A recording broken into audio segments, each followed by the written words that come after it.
The sun was beginning to rise over the quiet settlement of Ejoko, a rural community tucked on the outskirts of Lagos. The morning mist still clung to the grass, and the roosters had not stopped their boastful crowing.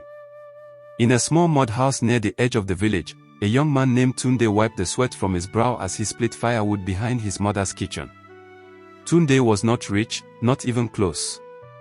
But what he lacked in wealth, he carried in determination. His father had died early, leaving behind only debts and an old bicycle.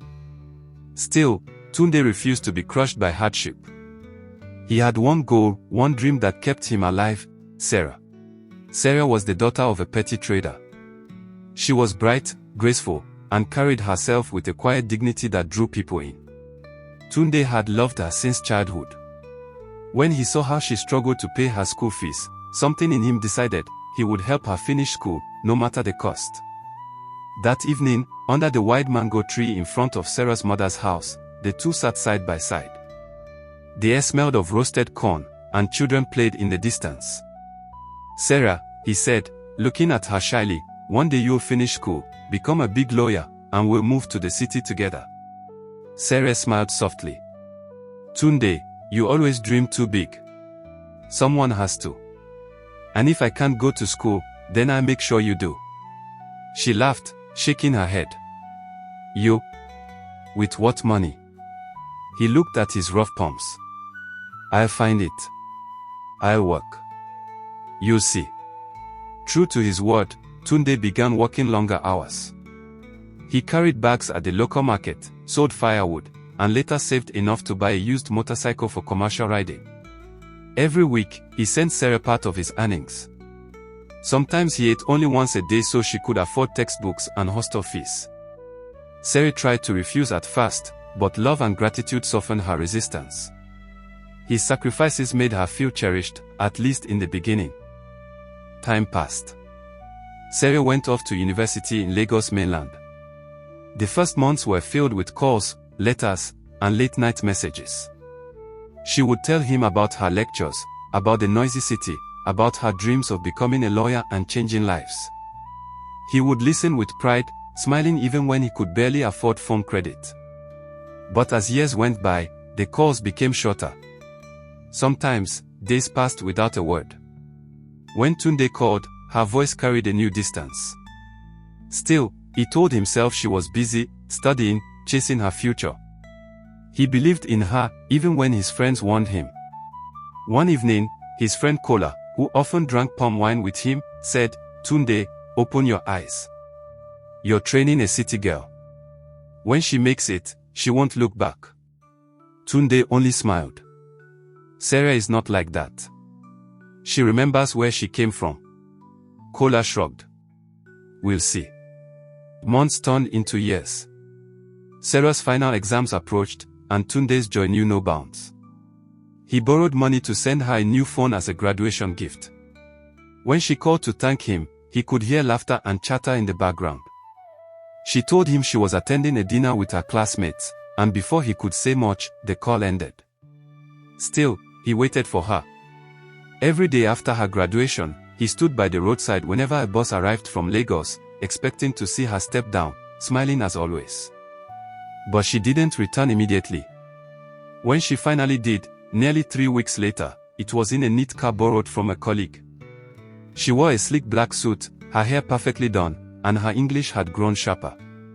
The villagers gathered to welcome her, proud of their own daughter who had made it. Tunde's heart swelled when he saw her. He ran to meet her, smiling so wide his cheeks hurt. "My lawyer," he shouted. "Lagos no go no peace when you enter court oh." But Sarah didn't laugh. Her smile was polite, not warm. "Tunde," she said quietly, "I've changed. I'm not that village girl anymore." He blinked, confused. "What do you mean?" She adjusted her bag, her voice steady. "Things are different now. I'm starting my legal career soon. I can't be living like before." The words stung, but he brushed them aside. He thought maybe she was just tired, overwhelmed by success. So he gave her space. He continued working, saving, planning for the wedding he still believed would come. But the signs were clear: Sarah was slipping away. She stopped visiting the village as often. When she did, she came in cars with tinted windows, always in a hurry. Her laughter with him grew shorter, her eyes colder. One evening, Tunde sat outside his house holding her graduation picture. He whispered, "All I ever wanted was for you to fly. I just didn't know you'd fly without me." The crickets sang in the distance. The night was heavy with silence. Tunde had given everything, his sweat, his youth, his hope, for love. He didn't know that his greatest sacrifice was only the beginning of his deepest pain. Months passed after Sarah's return from school, and the distance between her and Tunde grew wider, like a river slowly eating away at its banks. She rarely came to the village anymore, always claiming she was too busy with her new job at a law firm in Ikeja. When she did visit, she came in high heels and perfume that smelled like the city, clean, expensive, unfamiliar. Tunde, on the other hand, still smelled of engine oil and sweat. He rode his motorcycle from dawn till dusk, carrying passengers and goods, just to pay off the debts he'd collected while sponsoring her. But no matter how tired he was, he still kept a little hope alive in his chest, that Sarah would come back to him. One evening, Tunde sat by the roadside stall where he often bought roasted plantain. Kola, his closest friend, joined him with a bottle of palm wine. "Tunde," Kola said carefully, "I saw Sarah last week in Ikeja." Tunde smiled faintly. "Oh, so you finally saw my wife-to-be. She's doing well, right?" Kola hesitated. "She was in a restaurant, with one man. Dressed sharp." They looked close. The roasted plantain suddenly tasted like sand in Tunde's mouth. "Maybe it's her colleague. You know she works with many people." Kola didn't argue. He only sighed. "Be careful, my friend. City life changes people." That night, Tunde couldn't sleep. The image Kola painted haunted him. Still, he convinced himself Sarah loved him. She had to. He'd given her too much of himself to believe otherwise. A few weeks later, Sarah came home unexpectedly. She stepped out of a sleek Toyota car, her heels clicking against the dusty ground. Children ran after her, shouting, "Lawyer Sarah! Lawyer Sarah!" Tunde's heart leapt. He rushed out to greet her. "My lawyer. I've missed you," he said, grinning from ear to ear. She looked at him, her expression unreadable. "Tunde, we need to talk." Those words, soft, calm, but heavy, were enough to make his smile fade. They walked toward the mango tree where they used to sit years ago. The tree still stood strong, but the air around it felt colder. She took a deep breath. "Tunde, I appreciate everything you did for me. You helped me become who I am today. But things have changed." He frowned. "Changed how?" "Sarah, I did everything for you. You said." "I know what I said," she interrupted. "But I can't be with you anymore. I've moved forward. You and I, we're from two different worlds now." His chest tightened. "Sarah, don't say that. You're all I've got. I sold everything to make you who you are." She looked away, unable to meet his eyes. "I'm sorry. I can't build a future with someone who has nothing to offer." The words struck like a hammer. He wanted to speak, to remind her of the nights he stayed hungry so she could eat, of the mornings he rode miles to send her money, but his voice failed him. She walked away, leaving behind the scent of her perfume and the weight of her betrayal. Days turned into weeks. Tunde became a shadow of himself. He stopped walking, stopped eating, stopped living. The villagers whispered behind his back, calling him the fool who trained another man's wife. Still, he held on to the faint hope that she might change her mind. But fate wasn't done with him yet. One quiet morning, Tunde was preparing to wash his motorcycle when a police van drove into the village. 3 officers stepped out, their boots kicking up dust. "Tunde Adegbite," one of them called. "Yes, officer. I'm the one. You're under arrest for fraud and assault. A case has been filed against you by barrister Sarah Adeyemi." The world spun. He dropped the rag in his hand. Fraud. Assault. Sarah. No, there must be a mistake. The officers didn't answer. They handcuffed him and dragged him into the van as the villagers gathered, murmuring in shock. At the police station, Tunde sat behind cold bars, his mind in chaos. When Sarah finally appeared in her fine suit, she looked at him with the same professional detachment she gave her clients.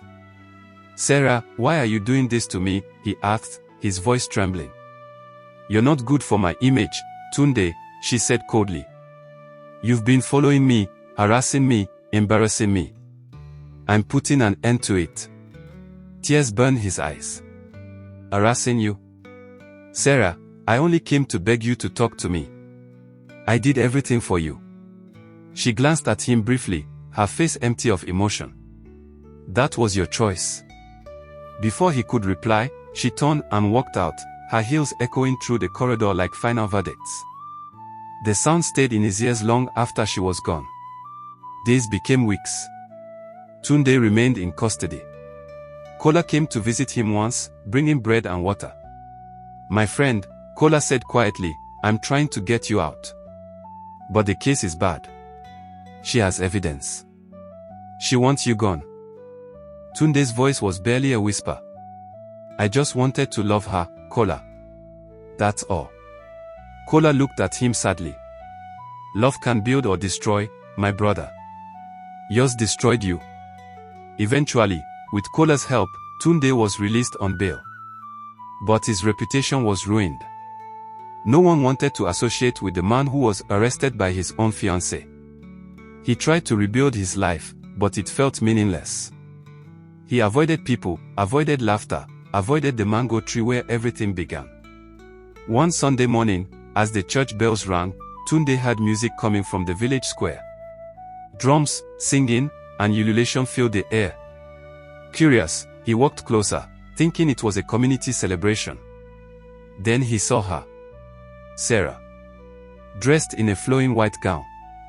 Her smile bright, her hand held by another man. Tunde froze. His heart stopped. The groom turned, and it was Kola. For a moment, he thought it was a dream.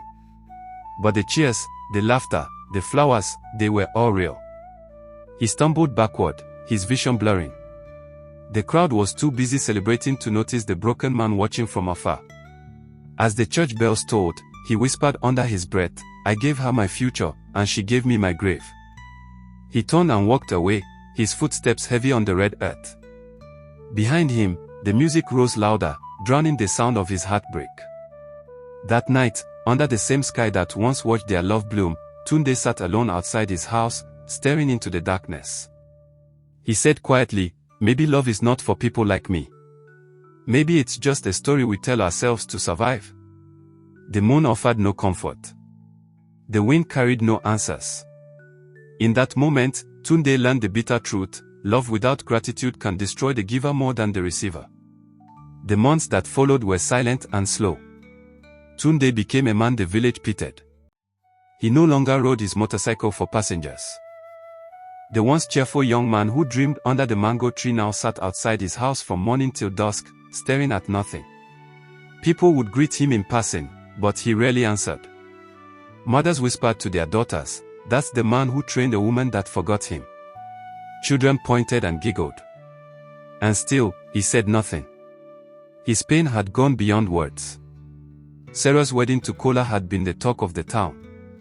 They moved to the city after the ceremony, where she continued her work as a lawyer. To the outside world, they were the perfect couple, successful, beautiful, and blessed. But perfection has a short life when it is built on betrayal. At first, everything seemed fine. Sarah had her dream job, a new car, and a husband who admired her confidence. But Kola was not Tunde. He was sharp-tongued, impatient, and often reminded her that without him, she would be nothing socially. Whenever they argued, he would say, "You may have a degree, Sarah, but don't forget, I'm the one who put you in this house." The words stabbed her pride like knives. She tried to ignore them, to focus on work, to pretend her choices were right. But each night, when she lay beside Kola, she remembered the man who once worked himself to exhaustion just to send her school fees. The man she had humiliated. The man who believed in her before anyone else did. Guilt began to haunt her. One evening, while preparing dinner, she accidentally burned her hand. The pain was sharp, but what hurt more was the memory that flashed through her mind: Tunde's hands, rough and scarred from firewood, handing her the first money for her admission letter. She dropped the pot and sat on the kitchen floor, trembling. Kola came in, annoyed. "What's wrong with you? Can't you do a simple thing without drama?" Tears filled her eyes. "I'm fine," she whispered. But she wasn't. She wasn't fine the next day either, or the day after that. The more she tried to bury her past, the more it surfaced, whispering in her dreams, in the sound of the rain, in every quiet moment when the city went still. Meanwhile, back in the village, Tunde began to heal, slowly, quietly, like a tree growing after fire. He started attending church again, working small jobs, and fixing motorcycles for children learning to ride. He spoke little, but when he did, his words carried a calm weight that drew people in. One Sunday afternoon, an elderly man approached him. "Tunde, you've suffered much, my son. But don't let bitterness grow in your heart. Forgive, so you can live again." Tunde nodded weakly. "I've tried, Baba. It's hard." "Hard, yes," the man said. "But if you hold on to pain, you drink poison and expect another to die." Those words stayed with him. He began to pray, not for revenge, but for peace. And slowly, his heart began to lighten. Years passed. Sarah's marriage began to crumble. Kola started staying out late, coming home drunk, sometimes even violent. The respect that once colored their relationship faded completely. Rumors of his affair spread quickly, and soon, even her colleagues whispered behind her back. One night, after a particularly bad argument, Kola slapped her across the face. She stared at him in shock. "I left a man who loved me for this," she whispered. Kola laughed cruelly. "You left a fool for a man who can survive without you. That's life." That was the night she packed her things and left. She tried to rebuild herself alone, renting a small apartment and returning to her work. Outwardly, she remained composed, the powerful lawyer, the woman who conquered the odds. But inside, she was broken. Every victory in court felt hollow. Every success echoed with guilt. She began visiting the village again, quietly, dressed simply, without her usual confidence. Each time, she stopped by the mango tree, touched its bark, and remembered the promises once made there. One evening, unable to bear the weight of her conscience, she went to Tunde's house. The door was open. He was fixing a broken radio inside. His hair had started to gray at the edges, but his face looked peaceful, content in a way she no longer understood. When he saw her, he froze.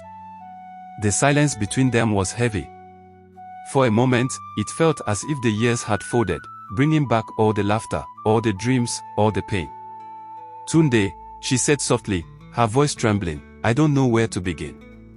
He looked at her calmly. "Then begin with the truth." Tears rolled down her cheeks. "I destroyed everything good in my life. You believed in me when no one did. And I repaid you with betrayal. I don't expect forgiveness. I needed to say I'm sorry." Tunde set down the screwdriver, wiped his hands, and looked at her for a long time. Then he said quietly, "Sarah, I forgave you a long time ago. I had to, or I wouldn't still be standing." She swallowed hard. "You forgave me?" "Yes," he said. "But forgiveness doesn't mean forgetting. It means I stopped bleeding." The wind blew softly through the window. Sarah broke down, crying into her palms. For the first time in years, she felt something inside her release, the weight she'd carried finally lifting. After a long silence, Tunde spoke again. "We both made choices, Sarah. I gave too much. You took too much. Maybe life was teaching us both balance." She nodded, unable to speak. As she stood to leave, she turned to him and said, "You were the best part of me, Tunde. I just realized it too late." He smiled sadly. "It's never too late to learn, Sarah. That's the only thing time can't steal." She left the house quietly, walking back toward the main road as the evening sun bathed the village in gold. The children's laughter echoed from afar. For the first time in years, she smiled, not because she was happy, but because she finally understood. Tunde watched her go until she disappeared behind the trees. Then he looked up at the sky and whispered, "Thank you, God. The lesson is complete." That night, the stars shone brighter than usual over Ejoko. The village, once filled with whispers of betrayal, now carried a gentler peace. And somewhere in the heart of Lagos, a woman sat by her window, whispering prayers for the man who had once loved her beyond reason.